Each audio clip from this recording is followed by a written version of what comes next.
Assalamualaikum warahmatullahi wabarakatuh. Alhamdulillah rabbil alamin.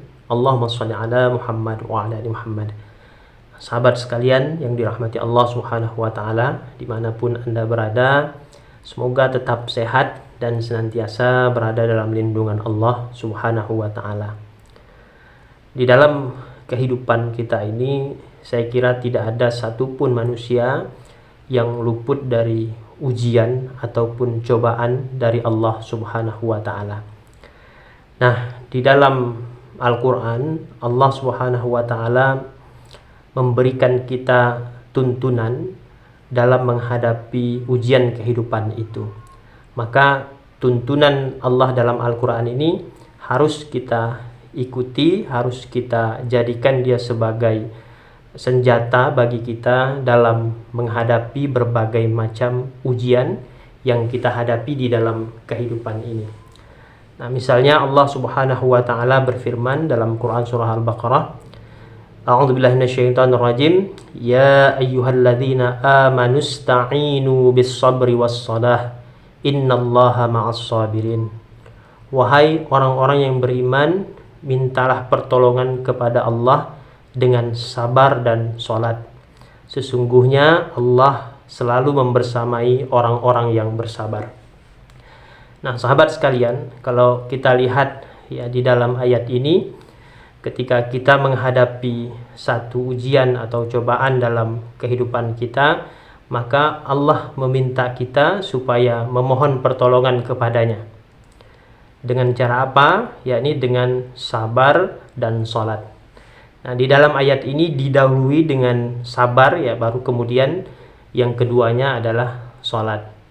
Nah, hal ini Allah seakan-akan ingin mengatakan bahwa ketika kita diuji atau diberikan cobaan oleh Allah Subhanahu wa taala, maka sikap kita yang pertama kali adalah hendaklah kita bersabar dalam menghadapi ujian tersebut.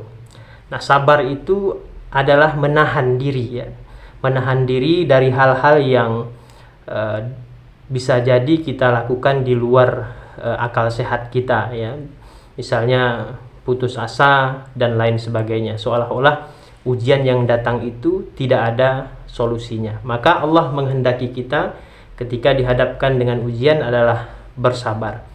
Karena dengan bersabar itu kita menjadi lebih tenang, ya. Pikiran kita tenang, kemudian hati kita juga lapang. Nah, dengan hati yang tenang, pikiran yang tenang, maka kita akan bisa berpikir secara jernih, ya, untuk keluar dari permasalahan itu. Nah, dengan pikiran dan hati jernih, insya Allah solusi-solusi itu akan bisa kita pikirkan, ya, bagaimana cara keluar dari permasalahan kehidupan yang sedang kita hadapi. Nah, kemudian setelah bersabar itu, baru Allah perintahkan kita sholat. Nah, sholat ini di samping dia sebagai benteng bagi diri kita dari melakukan perbuatan keji dan mungkar, nah, sholat ini juga merupakan sarana bagi kita untuk memohon pertolongan kepada Allah Subhanahu wa taala. Nah, bukankah Rasulullah SAW ketika dihadapi dengan satu problematika, misalnya beliau senantiasa mendirikan sholat 2 rakaat. Nah, oleh sebab itu kita pun demikian. Ya, ketika dihadapkan dengan persoalan kehidupan, maka setelah sabar kita tunaikan sholat, ya, kita dirikan sholat. Nah, dengan sholat itu kita mohon kepada Allah, ya, supaya Allah selesaikan problematika yang sedang kita hadapi, supaya Allah datangkan solusi atas setiap permasalahan yang kita hadapi. Maka dalam sholat itu kita mohon kepada Allah supaya diselesaikan urusan kita, supaya dianugerahkan atau diberikan solusi dari setiap permasalahan kehidupan kita. Nah, inilah 2 senjata bagi kita ketika dihadapkan dengan berbagai macam problematika kehidupan yang sedang kita hadapi. Maka jangan gunakan cara yang aneh-aneh, ya. Jangan menyelesaikan masalah kemudian malah menimbulkan masalah, tapi kita harus menyelesaikan masalah tanpa masalah. Maka Allah beri kita petunjuk agar setiap permasalahan itu dapat kita selesaikan tanpa mengundang masalah yang baru. Maka Allah seru ya ayyuhalladzina amanu sta'inu bis sabri was shalah innallaha ma'as sabirin.